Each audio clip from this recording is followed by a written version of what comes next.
शास्त्रीय संगीत विषयात अमोल महाराज मिळते.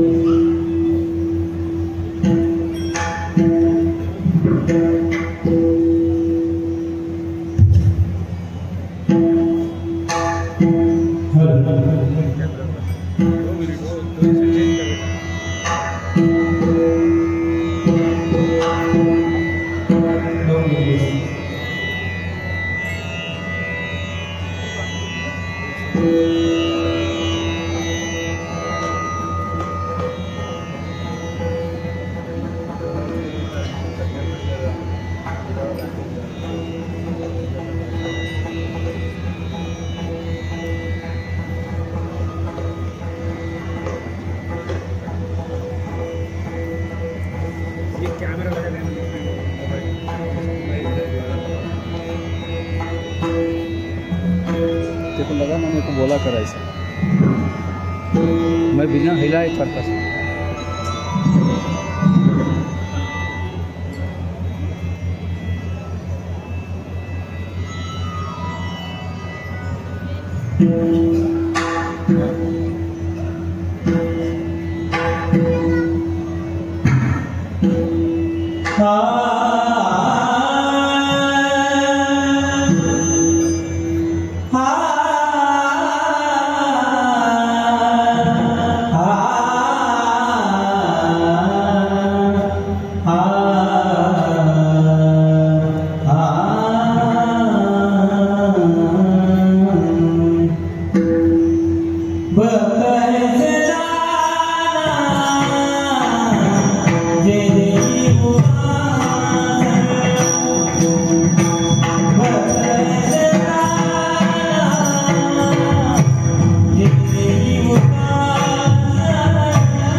Ah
विषय तो त्यांचा झाला नारायण, नावडी जन धन माता पिता, निर्वाणी गोविंद असे मागे पुढे, निर्वाणी गोविंद असे मागे पुढे काहीच साकडे पडून, विषय तो त्यांचा झाला नारायण, नावडी जन धन माता पिता, कामणी सत्य कर्म भावे सहाय, कामणी सत्य कर्म भावे सहाय, घातली या प्रेमकाराने, विषय तो त्यांचा झाला नारायण, नावडी जन धन माता पिता, विठ्ठल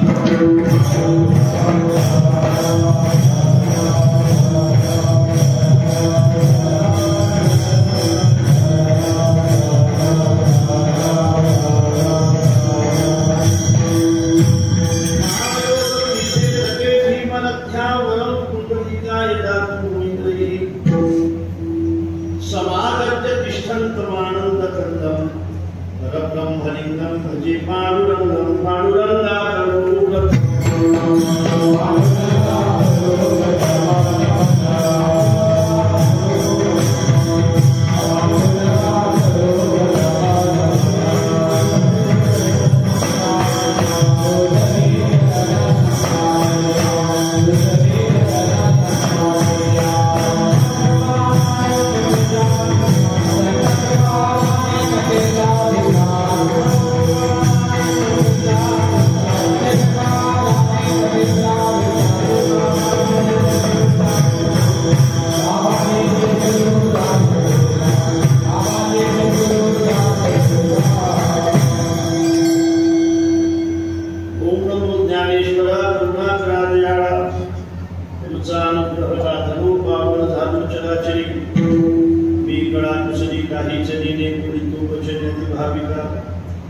एका जनार्दनी तुमचा दास त्याची आस पुरवावी, तुमचा अनुग्रह राथलो पावन झालू चराचरी, नमो सद्गुरु तुकया ज्ञान दीपा, नमो सद्गुरु सच्चिदानंद रूपा, नमो सद्गुरु भक्त कल्याण मुक्ती, नमो सद्गुरु भास्करा पूर्ण कीर्ती जयांची केली स्मरण, होय सकळ विद्यांच्या वितरण, हे जीवन श्री चरण श्री तुमचे, हे नमस्कार मी आता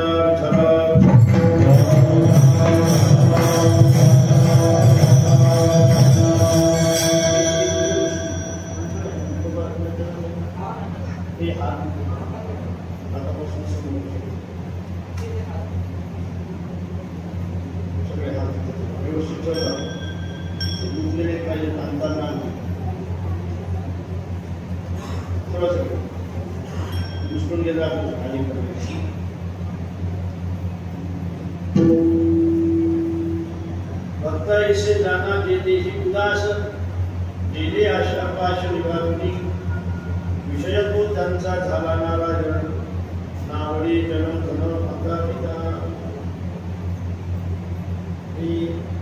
इकडे जास्त माझ्याकडे माझं तुम्ही ऐकले जास्त बंद करा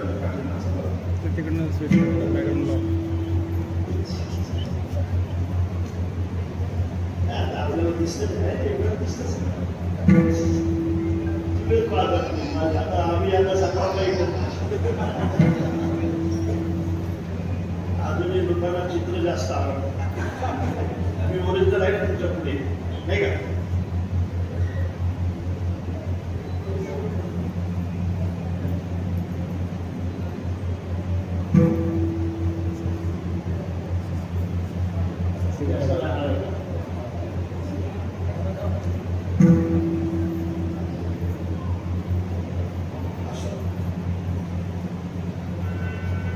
चित्त विचलित सांगताना वक्ता तो वक्ता नव्हे, स्मृती बंद करत आहे. प्रोसेसर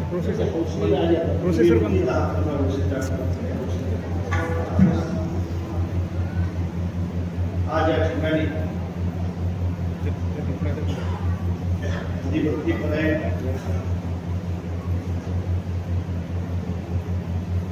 गुरुवर्य परम पूजनीय श्री सोनूने गुरुजी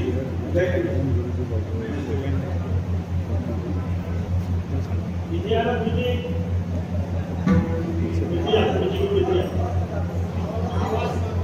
चलो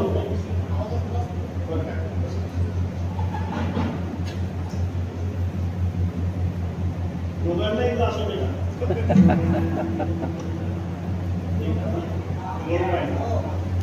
म्हणजे तुम्हाला या आवाजाचा त्रास जास्त आहे का त्या तुम्ही तिथं बसा.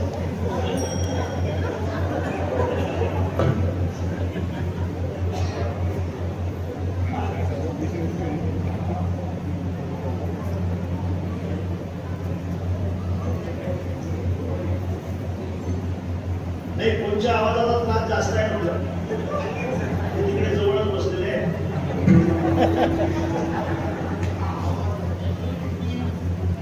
हा विनोद आहे. तुम्ही दोघे जण घटल्यावर काहीतरी म्हटलं पाहिजे. जास्त आवाज ऐकल्यामुळे तुम्हाला त्रास होत राहणार असो. म्हणजे या काळामध्ये आम्ही कीर्तन सेवा खूप कमी घेतो. काल संस्कार शिबिर असतात पण आमचे मित्र उपस्थित नाही त्याच्यामुळे त्यांनी या ठिकाणी करण्याचा आग्रह केला आणि आलो पाहिजे. त्याचं कारण गुरुजीचंही 75 वर्ष त्यांचा अमृत महोत्सव आहे आणि म्हणूनच या ठिकाणी आज आमचा हा येण्याचा योग. या निमित्ताने कीर्तन सेवेसाठी निवडलेला जो अमूल आहे तो जगद्गुरु तुकोबा यांचा आहे. हरिभक्ती म्हणे प्रभाकर महाराज शंकर नाना यांच्या अमृतवाणीतून आपण जगद्गुरु तुकोबा यांचं चरित्र ऐकत आहात. अनेक चांगली मंडळी महाराष्ट्रामध्ये ज्यांचं नाव आहे म्हणजे कैलास महाराज राजेश्वरी मंडळी या ठिकाणी उपस्थित आहेत. चांगले मुदंगे आहेत. विठ्ठल महाराज आहेत, प्रभाकर महाराज आहेत, राघव महाराज आहेत. अत्यंत कमी काळामध्ये या ठिकाणी ज्यांनी या भागाला वैभव प्राप्त करून दिले असे आमचे पूजनीय स्वामी गणेश गुरुजी महाराज.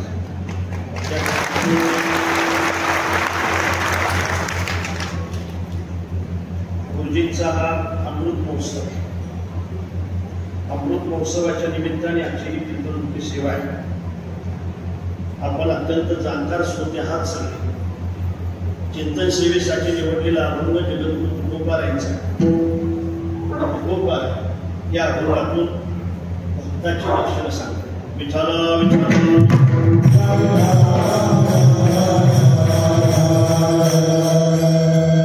भक्त हे लक्षणाने ओळखल्या जातात. भक्ताचा आणि आपला जर विचार केला तर मला असं वाटतं की सगळ्या विद्या तशा सारख्याच आहेत. गीतेमध्ये असं वर्णन आलं दर्शन श्रोवन कृष्ण जिग्रन नष्टन गच्छन स्वपै स्वसन प्रलपन विसृजन पुन्नन उन्मेषण निवेशन नवी. तोही नेत्री पाहिजे, तोही नेत्रीच पाहिजे ना. पाहणं हे सगळ्यांचं सारखंच आहे. आपलं आणि त्यांचं पाहणं डोळ्यानेच आहे. आपलं आणि त्यांचं ऐकणं कानानेच आहे. आपलं आणि त्यांचं चालणं हे पायानेच आहे. याच्यामध्ये काहीही बदल नाही लक्षात ठेवा. मग ते संत आहेत आपलं सामान्य. मग हा बदल काय आहे? सगळ्यांचं जर सारखंच आहे, पाहणं सारखं आहे, ऐकणं सारखं आहे, कानानेच आहे, चालणं पायानेच आहे, तर त्यांच्यामध्ये आणि आपल्यामध्ये का बदल आहे? आपण सामान्य का आहोत? ते संत का आहे? ते संत होण्याचं कारण काय? आपण सामान्य राहण्याचं कारण काय? बरं हा फरक नाही. तुकोबारायांनी सुद्धा आपल्याला सांगितलं की हा फार मोठा फरक आहे. महाराजांना विचारलं काय हो संतांमध्ये साधूमध्ये आणि सामान्यामध्ये काय फरक आहे? त्याने असं सांगितलं आकाशामध्ये पहा. आकाशामध्ये पाहिल्यानंतर चंद्रामध्ये आणि चांदण्यामध्ये जो फरक आहे ना फरक. चंद्रामध्ये आणि चांदण्यामध्ये जो फरक आहे तो आपल्यामध्ये आणि सामान्यामध्ये. आकाशाचे अंगी चंद्र तारांगणे तोहीशी समान पाहू नये. मला असं वाटतं की दोन्ही जे निघते ना ते दोन्ही दयापासूनच निघते. दही दुधापासूनच होते, लोणीही दयापासून निघते आणि ताकही दयापासूनच होते. पण फरक फार मोठा आहे. दह्याची अंगी निघे ताक लोणी एका मुले दोन्ही मागू नये. लोणी आणि ताक हे एकाच देहाचे दोन अंग असले तरी लोण्याला जे बिंबल आहे ते ताकाला नाही. ताक भरपूर आहे, ताक खूप आहे, लोणी एवढंच आहे, बरोबर आहे ना. लोणी एवढंच आहे, ताक भरपूर आहे, पण एवढं मोठं ताकाची किंमत कमी आहे, एवढ्याशा लोण्याची किंमत जास्त आहे. आकाशामध्ये पौर्णिमेला चंद्र पूर्ण असतो, कलेकलेने तो कमी होतो, कलेकलेने वाढतो. मला असं वाटतं की चंद्र आकाशातच आहे, चांदण्याही आकाशातच आहे, पण चंद्राचं जे महत्व आहे ते चांदण्याचं नाही. त्याच्यात तिसरं उदाहरण महाराज असं देत आहे, पृथ्वीची अंगी हिरा गारगोटी दोहीशी संसारी करू नये. हिरा आणि गारगोट्या एकाच पृथ्वीमध्ये असतात, एकाच खाणीमध्ये एखाद्या वेळेला त्या सापडत आहेत. शिरकोडे आणि हिरे एकाच खाणीमध्ये असतात, भरपूर विपुल प्रमाणात असतात शिरकोडे, विपुल प्रमाणात असतात गाराही पांढऱ्याच असतात, हिराही पांढराच असतो. हिराही पांढरा आहे, गाराही पांढरा आहे, पण महाराज म्हणतात गारामध्ये गारा ह्या गारा आहे आणि हिरा हा हिरा आहे. पृथ्वीची अंगी हिरा गारगोटी दोहीशी संसारी करू नये असं पुढे महाराज असं म्हणतात. तुका म्हणे तैसे संत आणि जग दोहीशी समान.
जास्त कोणाची आहे हे महत्वाचं आहे ना. ऐकलंय ना तुम्ही? जास्त गारा आहे पण किंमत कोणाची जास्त आहे? हिऱ्याची किंमत जास्त. जास्त चांदण्या आहे पण किंमत कोणाची जास्त आहे? किंमत चंद्राची जास्त आहे. जास्त ताक आहे, जास्त ताक आहे पण किंमत कोणाची जास्त आहे? लोणी कमी असून त्याची जास्त आहे. माझ्यासारखे सामान्य कीर्तनकार खूप आहे, भरपूर आहे, जास्त आहे, पण किंमत मात्र कीर्तनकारापेक्षा गुरुजीला जास्त आहे. आम्ही कीर्तन करणारे आहोत, काही माणसं कीर्तन जगणारे आहेत. मला असं वाटतं की आपण किती दिवस कीर्तन करणार महाराजांना? किती दिवस कीर्तन? आता कीर्तन जगायला वेळ दिला पाहिजे. मला असं वाटते आता तरी आपण कीर्तन जगायला वेळ दिला पाहिजे. किती दिवस कीर्तन करणार? कीर्तन करण्यातच आपले दिवस गेले ना, मग जगणार ते. पुढचा जन्म पुढचा आहे कोणाला माहित आहे महाराज. पण मला असं वाटतंय की सगळं कीर्तन जरी आपल्याला नाही जगता आलं, सगळा अभंग जरी आपल्याला नाही जगता आला, तरी अभंगातलं एक चरण तर जगावं लागेल ना महाराज. विठ्ठल महाराज बरोबर आहे माझं. एक चरण तरी जगावं लागेल. समजा आपण एखादं आपण भावे गावे ते शुद्ध करून या दुसरा भाव आहे ते तरी हा शुद्ध करून एक चरण तरी जगावं लागेल. मस्तक ठेंगणा तरी संताच्या चरणा हे तरी जगावं लागेल. अनेकाचे आणि गुणदोषपणा नाही हे तरी जगावं लागेल नाही का. पुढे वेचिते वचन जेणे नाही समाधान असं तरी जगावं लागेल. पण तुका म्हणे फार थोडा तरी बरोबर. एकही चरण जगणार नाही तुम्ही आता, एकही चरण जगणार नाही तुम्ही आता. मग हे जर एकही चरण जगण्याची तुमची इच्छा नसेल तर मला असं वाटतं कितीही दिवस कीर्तन केलं ना करा समाधान नाही भेटणार. जगण्याचे दिवस असतात महाराज, जगण्याचे दिवस असतात. काही नाटक करण्याचे दिवस असतात, काही नाटक जगण्याचे दिवस असतात. किती दिवस करणार?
मान पाहिजे असेल तर जगण्याची गरज नाही, कीर्ती पाहिजे असेल तर जगण्याची गरज नाही, सत्ता पाहिजे असेल तर जगण्याची गरज नाही, संपत्ती पाहिजे असेल तर जगण्याची गरज नाही, पण देव पाहिजे असेल तर तुम्हाला कीर्तन जगावं लागेल. एखादं तरी चरण जगावं आणि कीर्तन करून देवाची इच्छा न करणं म्हणजे फारच कठीण आहे.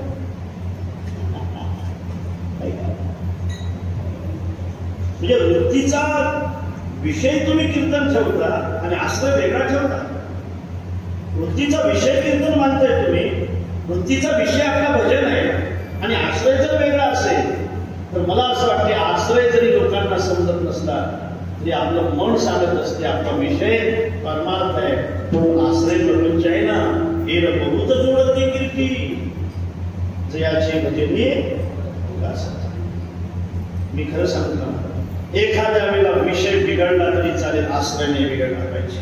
कळते का तुम्हाला मी काय बोलतो? विषय बिघडला तरी चालेल, आश्रय नाही बिघडला पाहिजे. विषय बिघडून द्या. सजन कसायाचा विषय बिघडलेला होता, आश्रय चांगला. विषय आमच्या गजानन महाराजांचा उष्टखाण्याचा होता, आश्रय वेगळा. विषय बिघडून द्या. विषय काही मला असं वाटतं की विषय भजनाचाच असला पाहिजे असं नाही. गवळणीचा विषय भजनाचा नव्हता, मंथनाचा होता. घुम घुम करीती, घुम घुम घुम करीती, घुम घुम करती डेरे घुमती.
त्यांचा विषय जरी मंथनाचा असताना तरी त्यांच्या वृत्तीचा विषय आश्रय मात्र देव आहे. विषय असू द्या कोणताही नारायण, आश्रय महत्वाचा. भरीला उलंडोनी रीता करी घट, भरीला उलंडोनी रीता करी घट,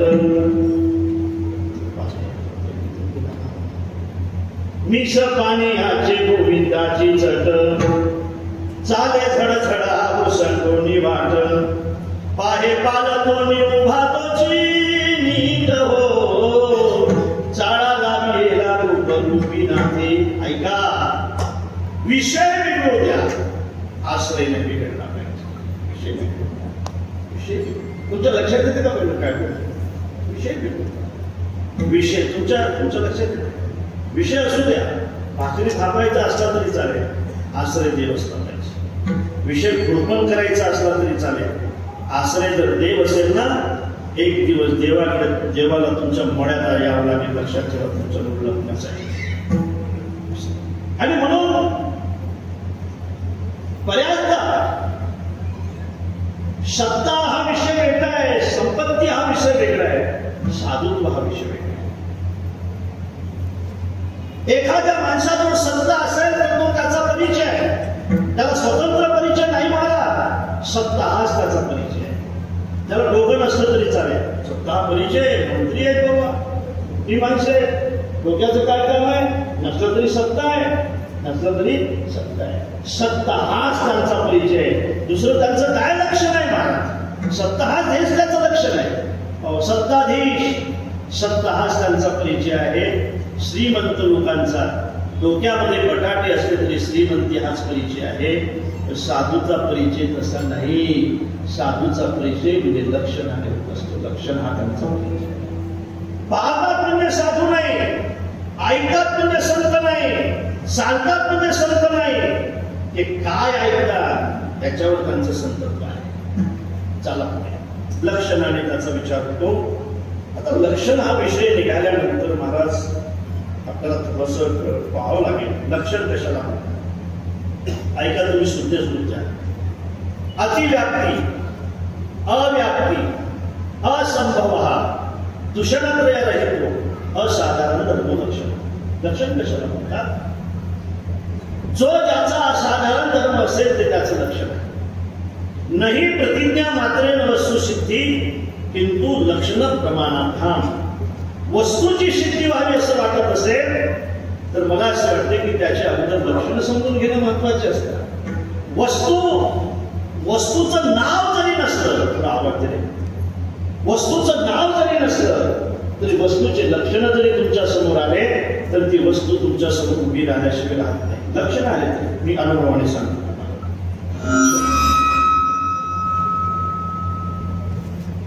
ऐका, सुंदर ते ध्यान उपयोगी वरी, करकटावरी ठेवूया, तुळशी हारगडाकाशी पितांबर, आवडे निरंतर हेची ध्यान, मकर कुंडले गणपती श्रवणी, कंठी कौस्तुभ मणी विराजित, तुका म्हणे माझे हेची सर्व सुख, पाही नसली मुख आवडीने. हे वर्णन कुणाच आहे ते सांगा ना. कधी सांगता ना? कोणाचं वर्णन आहे? नाव आहे का या आतुरात? कुठंतरी नाव आहे का? नाव नाही, फक्त लक्षण आहे. लक्षण जरी आपल्या समोर आले तरी वस्तू समोर उभी राहिल्याशिवाय राहत नाही. विठ्ठल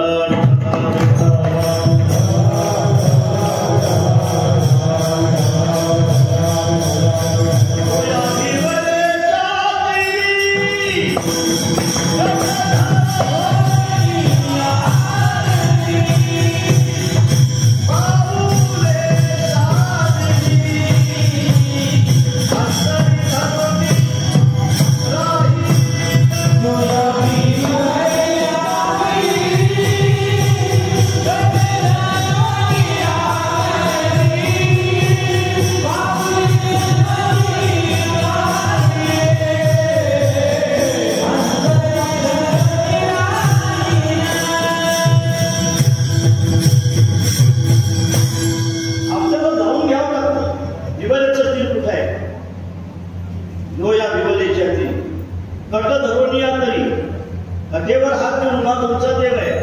पाऊले समजची साजिली, कोण्या देवाचे काय समान आहे? अंतरी धरुणी राहिलं त्याला अंतरामध्ये धारण करून मला राहायचं आहे. तो कोण आहे? फक्त लक्षण सांगितलंय. आपल्या समोर वस्तू उभी राहिली.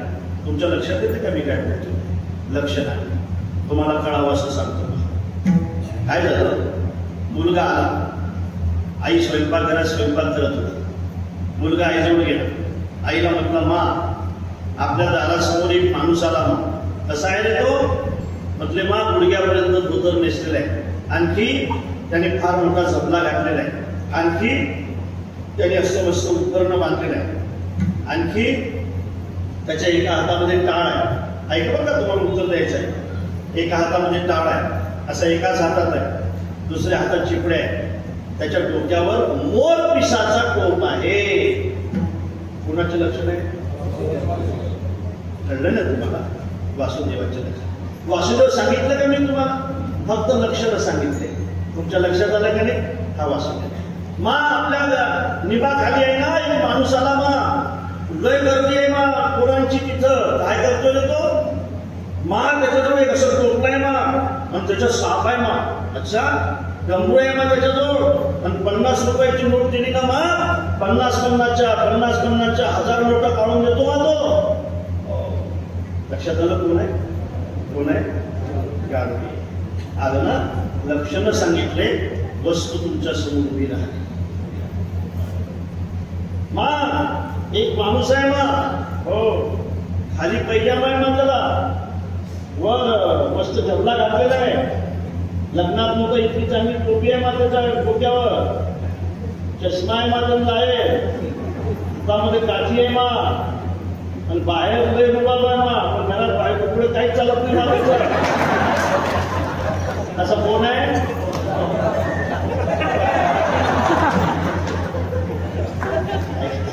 असं कोण आहे? बरं, मी बोलू नाही बरं.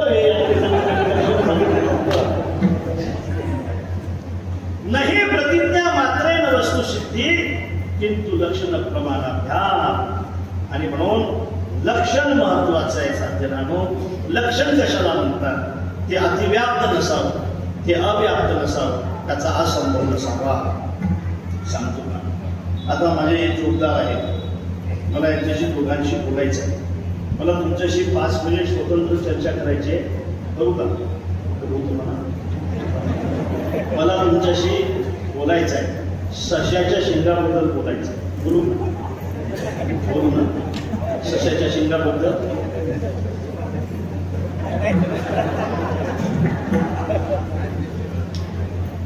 बोलू ना? सश्याच्या शिंगाबद्दल तुमच्याशी बोलायचं आहे. बोलू का? बोलू? काय बोलू सांग? हा, वेळ असते का नाही? मग सश्याला शिंग नाही म्हणायला आहे. सश्याला शिंग असंभव आहे. शिंगच नाही, शशशृंग हे नाव जरी असलं तरी शिंग आहे कुठं? अरे ज्याला शिंगच नाही त्याचं लक्षण जर तुम्ही सशाला शिंग असता तसं करत असाल तर त्या लक्षाच्या ठिकाणी त्या लक्षणाचा असंभव आहे.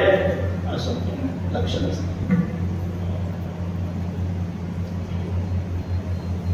असंभव अतिव्याप्ती. मुद्दार मला खरं सांगा, पक्षाला किती पाय असतात? 2 पाय. मग ज्याला 2 पाय असतात त्याला काय म्हणतात? पक्षी म्हणतात. तुम्हाला किती आहे?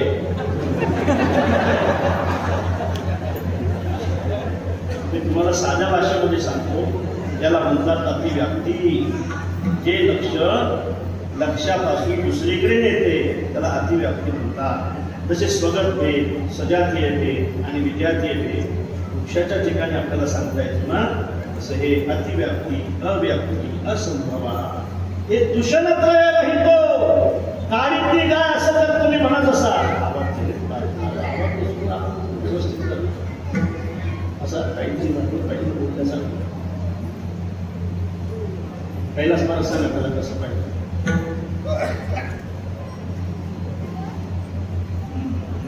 काळीतली गाय असं जर तुम्ही म्हणत असाल तर घोडा सुद्धा काळा असतो. ते लक्षाच्या एकांगी लक्षण असते. म्हणून लक्षण कशाला म्हणतात? ते अतिव्याप्त नसावं, अव्याप्त नसावं, त्याचा असंभव नसावा. इथपर्यंत आपण आलो. बरोबर अर्धा तास आपल्याकडे 9 वाजता जे विठ्ठल होणार तुम्ही चांगलं ऐका. मग आता साधूचं लक्षण ना, हे जसं तुम्ही लक्षण केलं तसं साधूचंही लक्षण पाहिलं पाहिजे ना. काही मंडळी महाराजांकडे आली, महाराजांना म्हणतात महाराज आम्ही सांगतो तुम्हाला साधूचं लक्षण. आमच्याकडे एक बाबा आहे. म्हटले काय करता?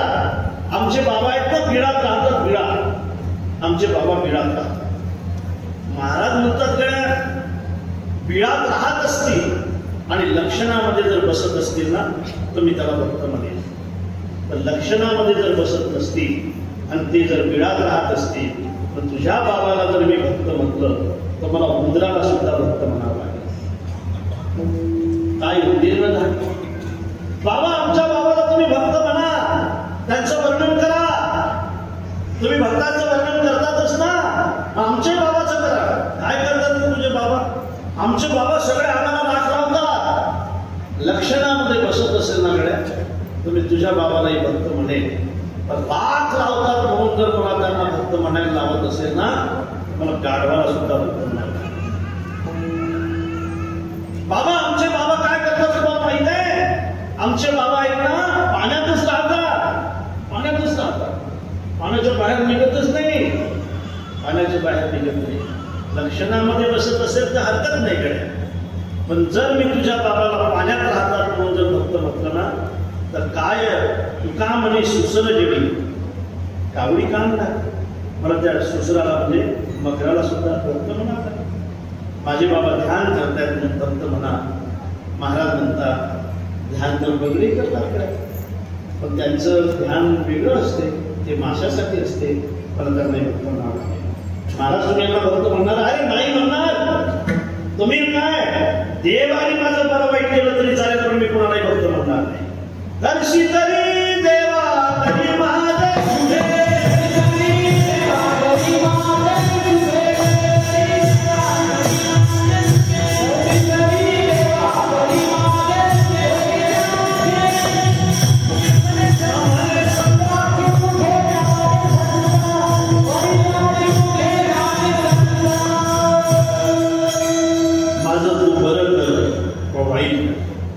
मी कोणालाही साधू म्हणणार नाही, कोणालाही भक्त म्हणणार नाही. इथपर्यंत आपण आलो.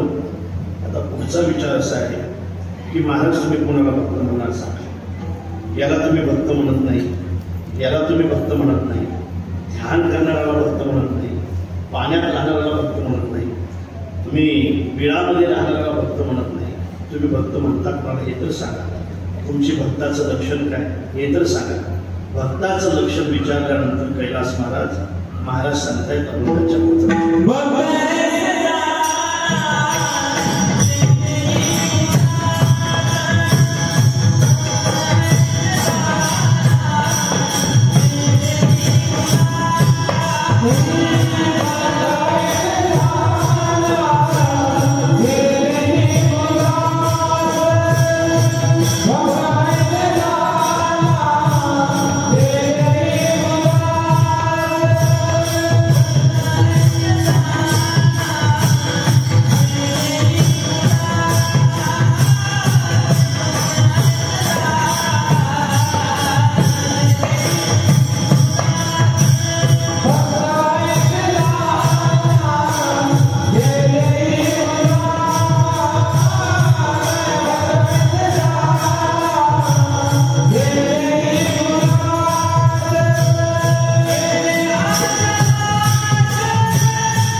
महाराज म्हणतात भक्त ऐशी जाना जे देह उदास.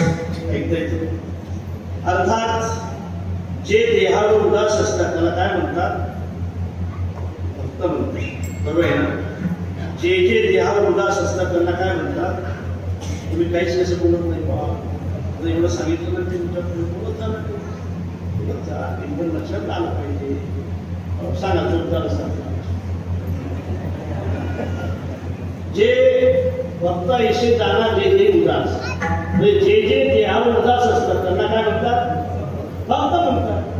जे जे देहावर उदास असतात त्यांना काय म्हणतात? भक्त म्हणतात. काय आता आपलं काय बरोबर आहे?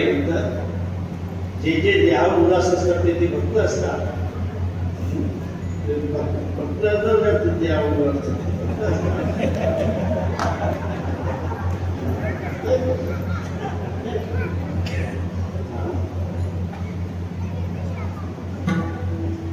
पैशामुळे सुद्धा देहावर उदास होतात महाराज माणसं. एक उत्तरी याची वाडी जळती आगी घालती उडी. पैशासाठी सुद्धा देहावर उदास होतात. कर्ज जास्त झालं तरी माणसं देहावर उदास होऊन आत्महत्या करतात. एखाद्यावर काही अडचण असते आणि संकट आलं तरी ते आपल्या देहावर उदास होतात आणि मरून जातात. कधी बघतायत का? बघतायत. व्यसनी माणसं सुद्धा आपल्या देहावर उदास असतात. म्हणून कधी बघतायत? व्यसनी माणसं उदास नसतात का महाराज? उदास असतात. किनारी माणसं जास्त उदास असतात. ते पडलेले असतात. ते आपली श्रीमंती विसरतात, आपलं काय घराणं विसरतात, सगळं विसरतात आणि कुठेही पडलेले असतात. म्हणून कधी बघतायत का? अरे भक्त ऐशी जाना ते देह उदास. उदास असतात.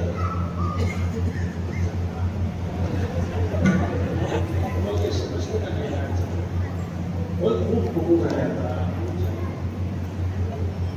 आता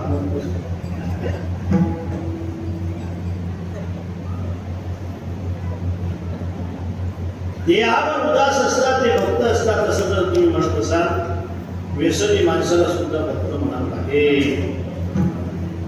काय झालं महाराज?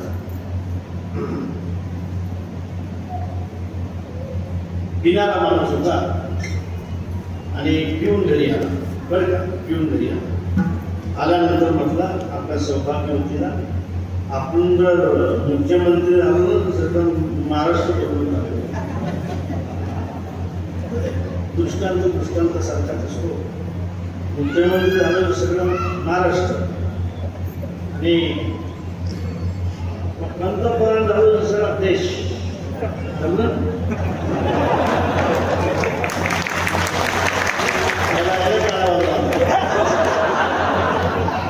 एक दृष्टांत म्हणजे आम्ही तेच करायचं का? सगळा देश, सगळा महाराष्ट्र, सगळा देश बाई म्हणाली किती पिला तो तुम्ही? इतकं पेत असतात करायच्या. हो तुम्ही महाराष्ट्र देश नंतर बदला. तुम्ही लुंगी म्हणून भरपूर घातला तो बदला.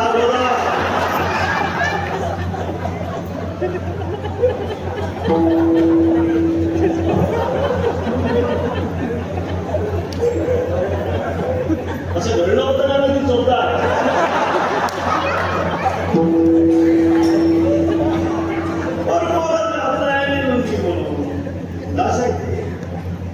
उदास भरपूर घालणारे भक्त याला भक्त म्हणायचं.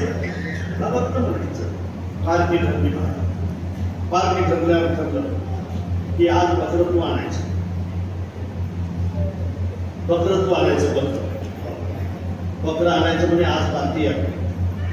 ते गेलो. गेल्यानंतर रात्रभर तिथं ते त्यांनी काय केलं ते केलं. म्हणजे सकाळी घरात पाय भडकले. बाबाई कुठे गेले ते? तुझं गेले होते रात्रभर. कुठे होते? फोन नाही उचलला, काही नाही. फोन बंद करून ठेवला. कुठे गेले होते? घरी आला ते बापू त्याला बांधलेलं दिसलं. तो म्हणे ते जाऊ दे बोलते कुठं गेलो ते बापू कसं काय हे बापू कसं काय बांधलेलं आहे? हे बकरीचं पिलू कसं काय लागलं आहे? त्याचं जाऊ द्या म्हणजे पाखराचं ते रात्री कुत्र घेऊन कुठे गेलो होतो मी? तुमच्याकडे लक्षात आलं का नाही? कुत्रच खाल्लं मला भक्ता येशी जाणार. पैशामुळे माणसं उदास होतात, व्यसनामुळे माणसं उदास होतात, आणि फाशी घेणारे माणसं सुद्धा त्या उदास असतात. मी कधी बघतोय भक्ता येशी जाणार ते ते उदास. जे जे उदास असतात त्यांना मला भक्त म्हणता येणार नाही, पण तुम्हाला पुढचं वाक्य सांगेल, जे जे भक्त असतात ते मात्र आपल्या देहा उदास असतात. जे उदास असतात ते भक्त असतात असं मी म्हणणार नाही, पण जे भक्त असतात ते मात्र आपल्या देहा उदास असतात. उदास असण्याचं कारण काय?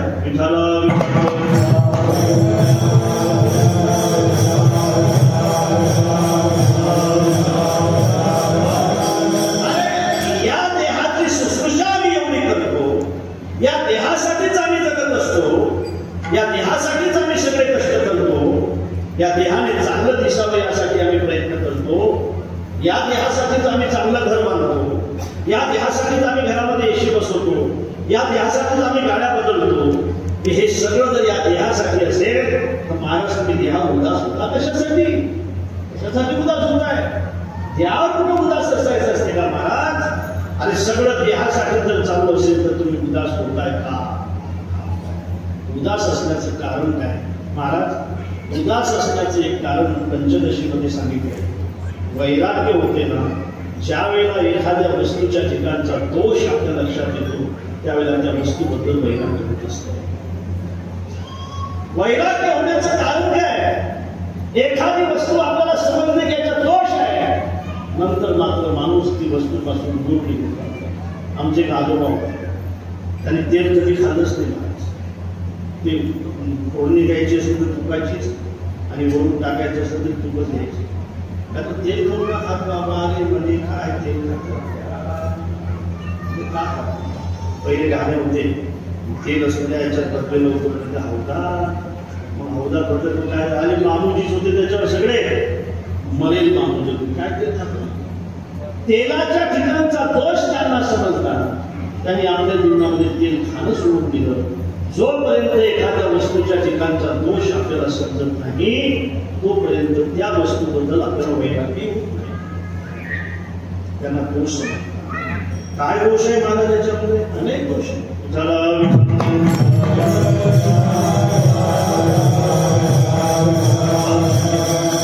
अस्ति जायते वर्धते विपरिणमते अपक्षीयते आणि विनश्यति. हे दोष नाही, हे दोष नाही. अस्ति जायते वर्धते विपरिणमते अपक्षीयते आणि विनश्यति. हे दोष नाही. सारखाच राहतो माणूस, माणूस बदलत राहतो महाराज, माणूस बदलत राहतो. जसा जसा माणूस बदलतो ना तसा प्रपंच सुद्धा आपल्याबद्दल बदलतो. बरोबर? जसा माणूस बदलतो तसा प्रपंच सुद्धा बदलतो.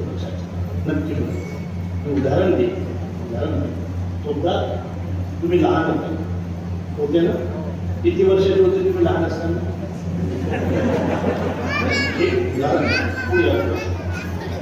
लहान असताना किती वर्षाचे होते? 1 महिन्याचे. त्याच्यापेक्षा लहान नव्हतं. बघा चोपडा मला उदाहरण द्यायचं. मला कसं आहे कुठेतरी विचारणार पाहिजे. तसं अर्जुनाला श्रीकृष्ण नाही का असं सगळ्यांना ते अर्जुनाची दिव्याची, अर्जुनाची दिव्याची. तुम्ही लहान होते चोपडा, तुम्ही 1.5 वर्षाचे होते. किती वर्षाचे होते? 1.5 वर्षाचे. हो म्हणा. किती वर्षाचे होते? 1.5 वर्षाचे. आणि त्यावेळेस काही भाजका वगैरे असे कोंगा पंडित वगैरे काही नव्हतं नाही का. त्यावेळेला आपली आई आपल्या हातात असा तुकडा द्यायची भाकरचा, त्याला तेल आणि मीठ लावून द्यायचं, खात खात बाहेर द्यायचं. बरोबर? हो म्हणा. आणि तुम्ही असे बाहेर आल्यानंतर मस्त लहानपण असते महाराज, कोणचे कपडे घातले तरी शोभून दिसतात. तुमच्या आईने तुम्हाला गंध लावून द्यायचं, तुम्हाला ती होणे म्हणून इथे टिक्का लावला होता. हो म्हणा. त्याला चष्मा वगैरे काही होतं. आणि तुम्हाला पाहिल्यानंतर एखादा माणूस पटकन यायचा, कोणी बी तुमचा चुलता असेल, काका असेल, आजोबा असेल, कोणी असेल, तुम्हाला पटकन उचलून घ्यायचा आणि तुमची कॉपी घ्यायचा, बरोबर?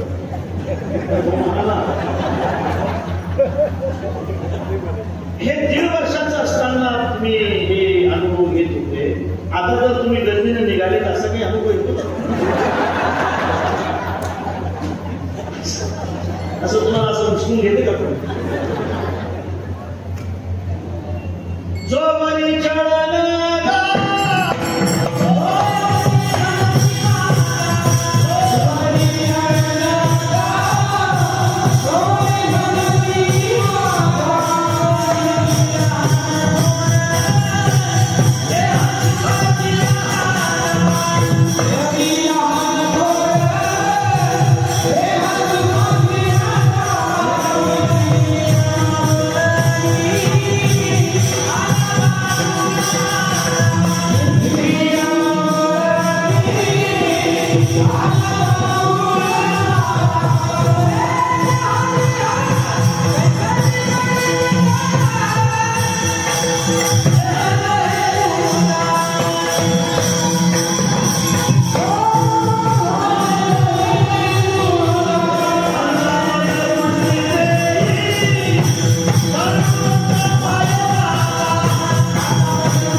विनश्यती हा दोष सुद्धा या शरीराच्या ठिकाणी महाराज हा पहिला दोष आहे.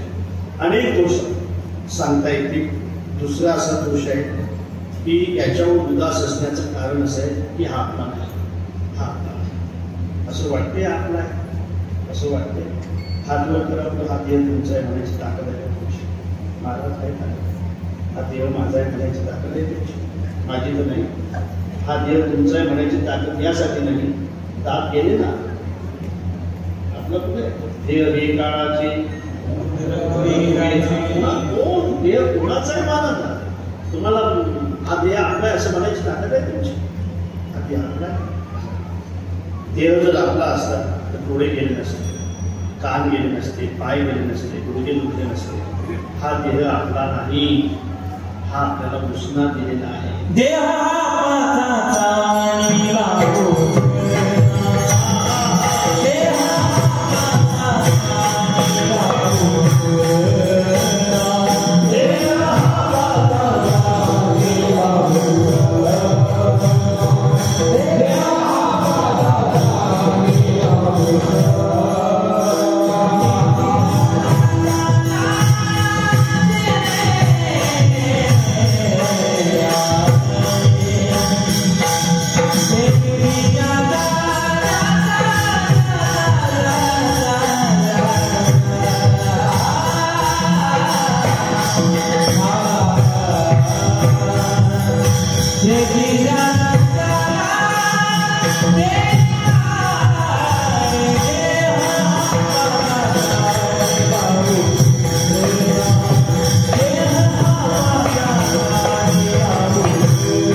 उदास असण्याचं कारण माऊली सांगताय.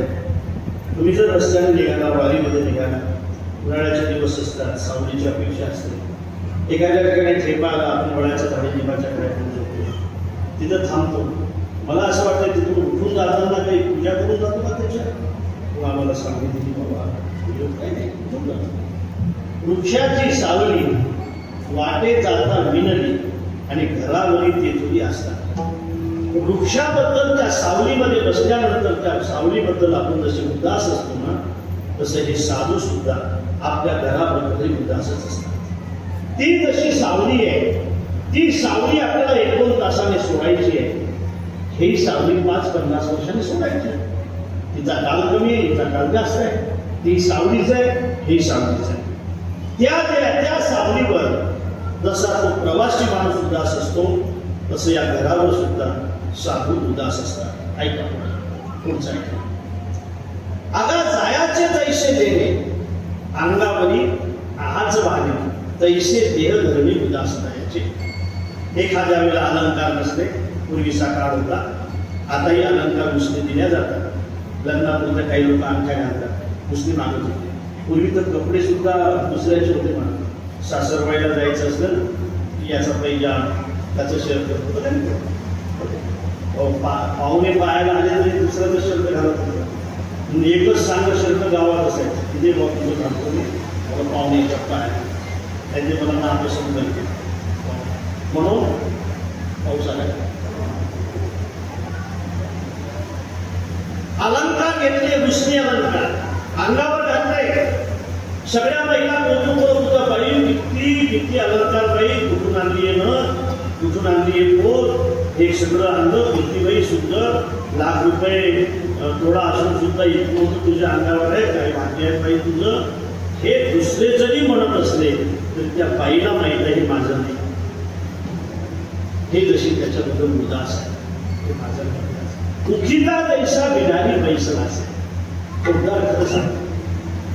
2 पिशव्या मी तुमच्याकडे ठेवतो. एक माझी पिशवी, एक तुमची पिशवी. एक माझी पिशवी आहे, एक तुमची पिशवी आहे. आणि त्या घराला आग लागली, तुम्ही पहिली कोणती उचल सांग?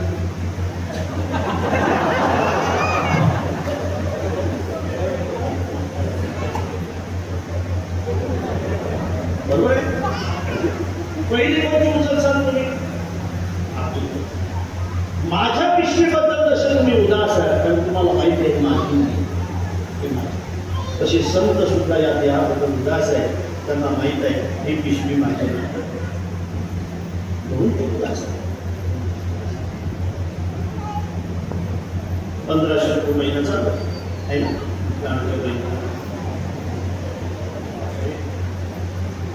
एकीला विचार नसेल तर तिच्याबद्दल तिला काही वाटत नाही.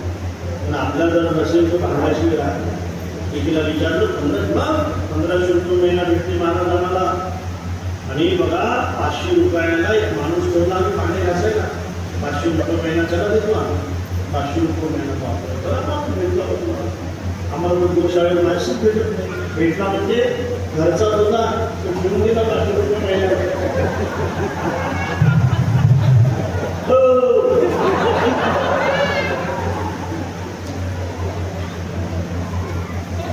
जो या देहावरी उदास ऐशी आपली, उदिता जैसा बिघारी पैसा असे, तो जसा पिशवीवाला माणूस उदास आहे, सहा सुद्धा देहावर उदास आहे. त्याला माहिती आहे देवाचा अस्ति जायते वर्धते निर्णमध्ये अपक्षते आणि विनश्यते हे विकाराच्या ठिकाणी आहे, म्हणून ते उदास आहे. भक्त ऐसे जाना येतेही उदास, आणि उदास असल्यामुळे गेले आशा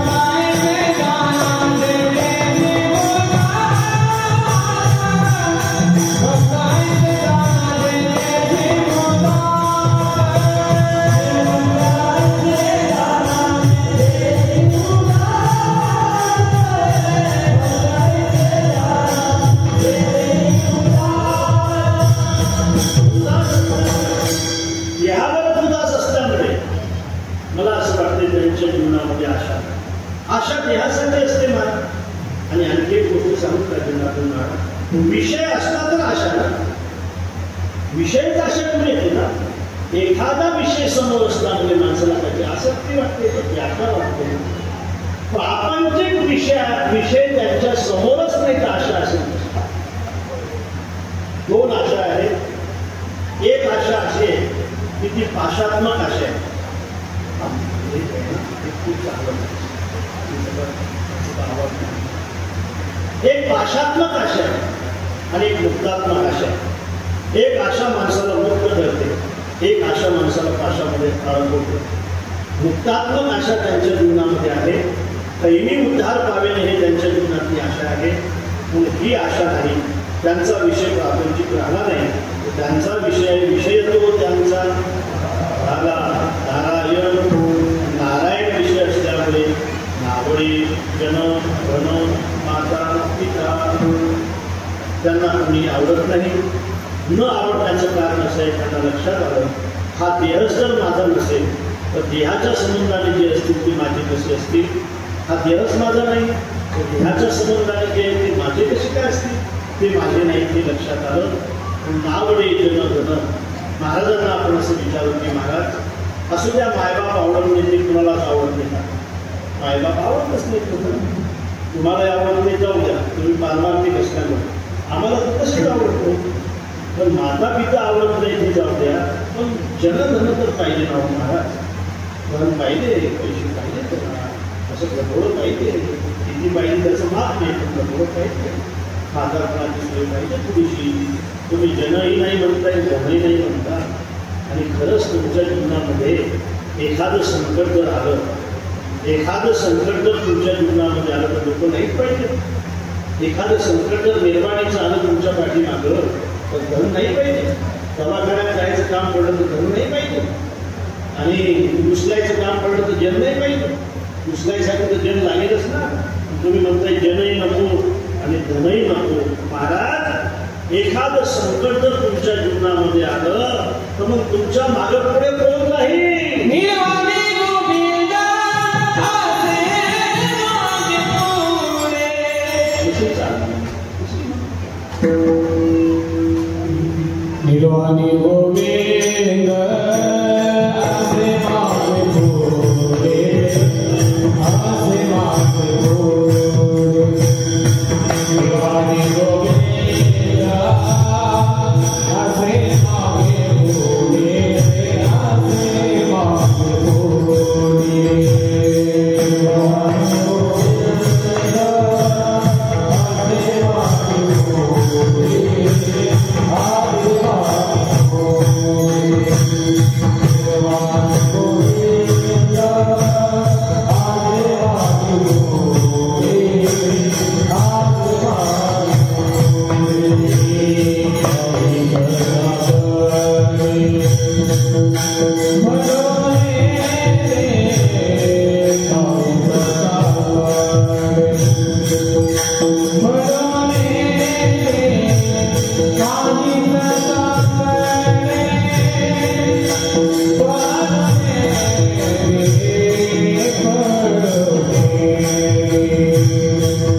काहीच साखरे करून आमचा विश्वास आहे.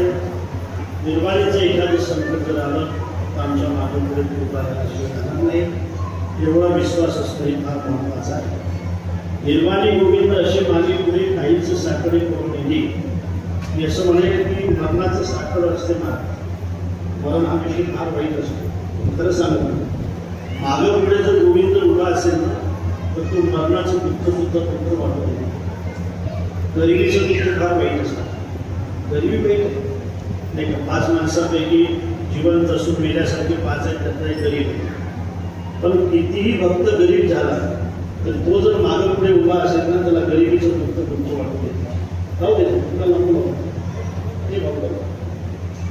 आणि म्हणून निर्वाणी गोविंद असे मागे पुढे काहीच साखरे करून दिली.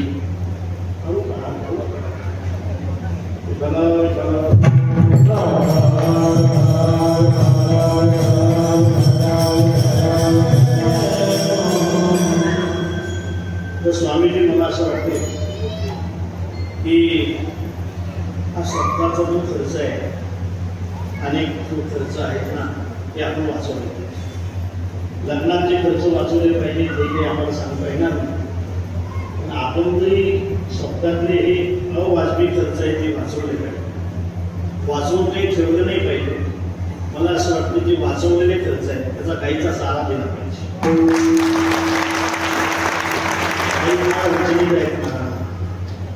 आमचा एकही दिवस असा जात नाही की आम्हाला काहीच होत नाही. तिला चारा सुद्धा देऊ नये आपण अशी परिस्थिती आहे. पाण्याची व्यवस्था आपण करू शकत नाही, चाऱ्याची व्यवस्था आपण करू शकत नाही. ऐकत असाल तर लग्नातलाही खर्च थोडासा कमी करायला का हरकत आहे? सप्ताहातलाही जो खर्च जास्त होतो तो कमी करायला का हरकत? वर्गणी जास्त करायची आणि ठरवायचं सप्ताह करणाऱ्या की बाबा रे आपल्याला या गोशाळेला उरलेला सगळा चारा द्यायचा. काल्याचं कीर्तन करता येतं आपण. काल्याच्या कीर्तनामध्ये गाईचं महत्त्व सांगताय आपण. उपाशी गाईचं महत्त्व सांगणार आहे. त्या गाईच्या समोर चारा नाही अशा गाईचं महत्त्व सांगणार आहे. जी गाई कसायच्या दावणीला बांधल्या जाते या गाईचं महत्त्व सांगणार आहे. मग गाईचं महत्त्व सांगणाऱ्याने गाईचा विचार केला पाहिजे ना. गाईचं महत्त्व सांगितल्याशिवाय जर आपला सत्ताच पूर्ण होत नसेल तर मला असं वाटतं हा कार्यक्रम, हा आवाज मी खर्च आपण थोडासा कमी करू हे गरजेचं आहे. ते केलं बरोबर. गरजेचे अनेक कामं आहेत, अनेक पण ते सुज्ञ माणसाला सुद्धा समजू नये अशी आमची खंत आहे. असो, निर्वाणी गोविंद असे मागे पुढे काहीच साखरे करून दिली. शेवटच्या चरणाचा विचार करत असताना 2 पद्धतीने करावा लागेल. प्रघाताने जो अर्थ आला तो तोही अर्थ महत्वाचाच आहे. एखादा माणूस चांगलं काम करत असेल तर त्याला सहकार्य करा. सहकार्य करता येत नसेल तर करू नका, पण त्याला अडचण काढा. तो गावातला असेल, तो देशातला असेल, तो तालुक्यातला असेल, एक वाक्य बोलू, एक वाक्य. तो गाईवाला असेल किंवा चहावाला असेल, चांगला असेल तर त्याला सहकार्य करायचं. वैयक्तिक किती दिवस विचार करणार दादा? आपल्या प्रपंचाचा विचार किती दिवस करणार? भरपूर झालाय ना आता.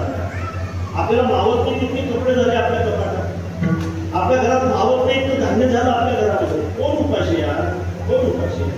2 टाइम भरपूर खायला भेटते आपल्याला. असं एकही घर नाही की ज्या घरामध्ये कपडे नाही.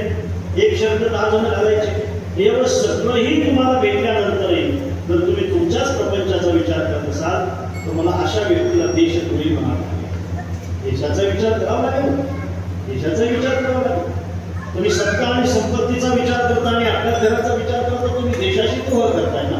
नाही. देशाचा विचार करावा लागेल. विचार करत असताना जे देशाचं चांगलं काम करत असतील त्यांचा सुद्धा विचार करा. असू द्या, हे होत राहील, हे जात नाही. अनेक दुष्काळ पाहिलेत आपण. ह्या अडचणी निवडत राहतील. सोयाबीन अजून चालत नाही. देश महत्वाचा आहे ना का? आणखी पारतंत्र्यात जायचा विचार आहे तुमचा? आणखी पारतंत्र्यात जाण्याचा विचार करतोय आपण? पहिले तर 450-500 वर्ष पारतंत्र्यात राहिला. 190 वर्ष या ठिकाणी इंग्रजांनी आपल्यावर राज्य केलं. 75 वर्ष तर झाले आपल्याला स्वातंत्र्य. आणखी काय त्याच दिशेने जाणार का? असं करू नका. जी माणसं चांगली असतील त्यांना मदत करा. तुम्हाला शेणातला आणि अन्नातला फरक समजतो. नाही समजत असेल तर अन्नच खायला पाहिजे ना. शुद्ध माणसाने, चांगल्या माणसाने तर अन्नच खायला पाहिजे ना. म्हणून सज्जनानो, जो माणूस चांगलं काम करत असेल तो गल्लीतला असो वा दिल्लीतला असो त्याला सहकार्य केलं पाहिजे. काय म्हणतात माऊली तर असं म्हणतात की वैरी असतात ते केलं पाहिजे. वैरी झाली आणि आत्माते मन जमले. अर्थ असेल तर तो वैरी असला तरी त्याच्या घरी जाऊन दिलं पाहिजे. चांगलं काम करणारा माणूस गल्लीतला असू द्या वा दिल्लीतला असू द्या त्याला सहकार्य केलं पाहिजे. तुमचं काय म्हणत आहे? कीर्तनापुरतं हो म्हणू नका. गल्लीतलाही म्हणतोय मी, गावातलाही म्हणतो.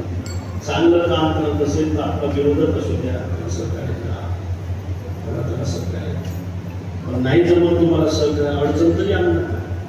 अडचण तरी आणलं काय होईल? नरकात जा. घातली या भय नरकात. एक अडचण जर आणत असाल चांगल्या कामाला तर घातली या भय नरकात जाणे. नाही हो, आम्ही तो कीर्तन करतो ना. कीर्तन करता काही काय चांगल्या माणसाला अडचणीत आणतो नसतो. घातली या भय खरं सांगा बरं, चांगल्या माणसाला अडचणीत आलं पाहिजे. भला किसी का कर न सके तो बुरा किसी का मत करना. पुष्प नहीं बन सकते तो तुम काटे बनकर मत रहना. शरण किसी का बसा सके तो झोपड़िया न जला देना. मरहम पट्टी कर न सके तो खार नमक न लगा देना. दीपक बन कर जल न सके तो अंधियारा भी मत करना. पुष्प नहीं बन सकते तो तुम काटे बनकर मत रहना. बन न सके भगवान अगर तुम कम से कम इंसान बनो. नहीं कभी शैतान बनो, नहीं कभी हैवान बनो. सदाचार अपना न सके तो पापों में पद मत धरना. पुष्प नहीं बन सकते तो तुम काटे. सज्जनानं, कीर्तनाचं फल तुमच्या पदरामध्ये पडावं असं वाटत असेल तर तो माणूस गल्लीतला असू द्या वा दिल्लीतला असू द्या, आपला विरोधक असू द्या, चांगलं काम करत असेल तर सहकार्य करा. जमत नसेल तर करू नका. पण त्याला अडचणीत आणू नका. आनंद असाल तर नरकात जाणे. या सगळ्या अभंगामध्ये महाराज संतांचं लक्ष नाही, साधूचं लक्ष नाही, भक्ताचं लक्ष नाही. पण शेवटी जसं का महाराज सांगताय तर त्याचा दुसरा अर्थ असा आहे की साधू म्हणतात, भक्त म्हणतात. एखादा माणूस चांगलं काम करत असेल, एखादा माणूस भगवत भक्त असेल, त्याला आम्ही मदत करत असतो. आणि त्याला मदत करत असताना ऐका बरं आता, त्याला आम्ही मदत करत असताना, त्याला आम्ही सहकार्य करत असताना, चांगल्या माणसाला सहकार्य करत असताना, चांगल्या ठिकाणी सहकार्य करत असताना भक्ताचं लक्षण आहे. एखाद्या व्यक्तीने त्याला भय घातलं तर त्याला तुम्ही जर सहकार्य केलं तर तुम्हाला नरकात जावं लागेल. ते भय घातलं तरी चालेल, पण आम्ही त्याला सहकार्य केल्याशिवाय जाणार नाही. उदाहरण आहे, भगवंताचं पोट दुखत होतं. नारदजी तिथे गेले, नाटकच होतं. काय झालं, लयच नाराज दिसला. अरे काय नाटक, फारच पोट दुखतंय, औषध घ्या ना म्हणे. औषध तुमचीच लागू पडत नाही, तुम्ही सांगा कोणची औषध आणली पाहिजे. अरे नारदा, माझं पोट बरं व्हावं असं वाटत असेल तर ऐकता ना तुम्ही. ऐकण्याची मनस्थिती आहे का तुम्ही? आहे ना.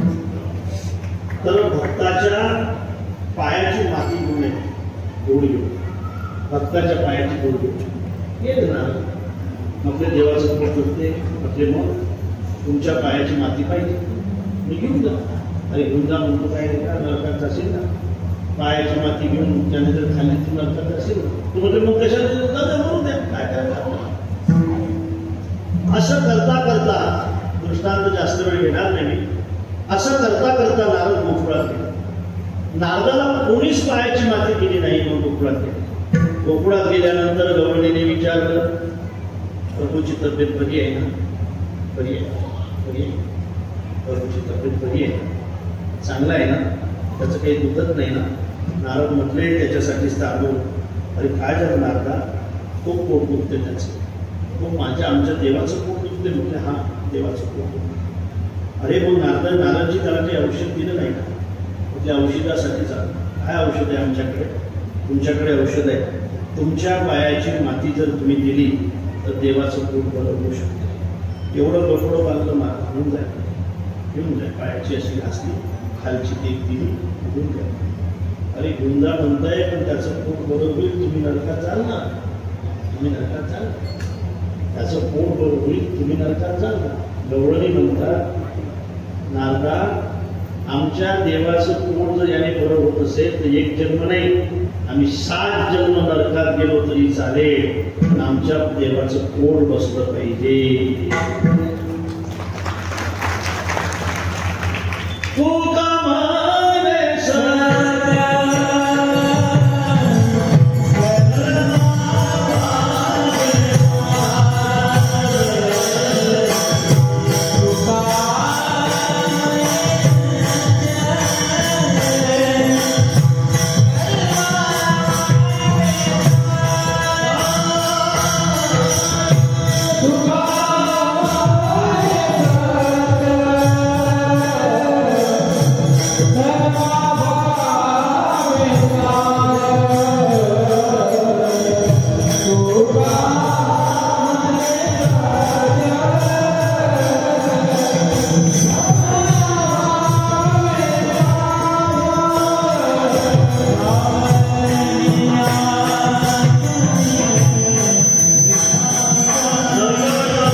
Yeah.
अभंगाचा भाव मी आपल्याकडे मांडण्याचा प्रयत्न केला.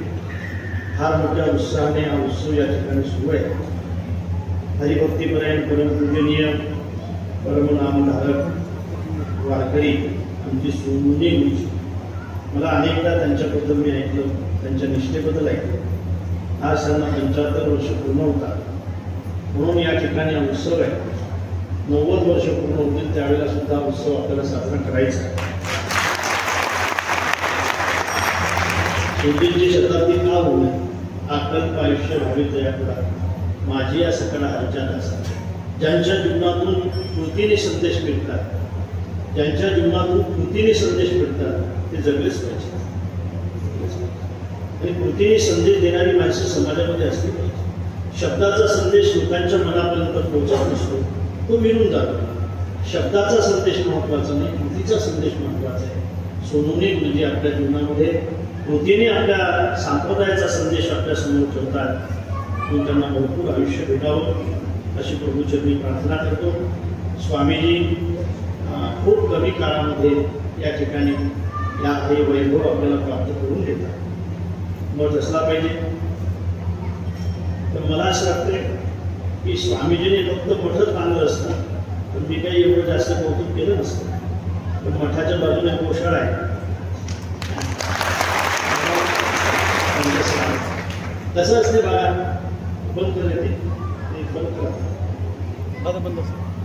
आम्ही जे सांगतो ना तो परमार्थ ठेवत असतो माणूस समाजामध्ये. कुसही असतं तो ते बंद झालं.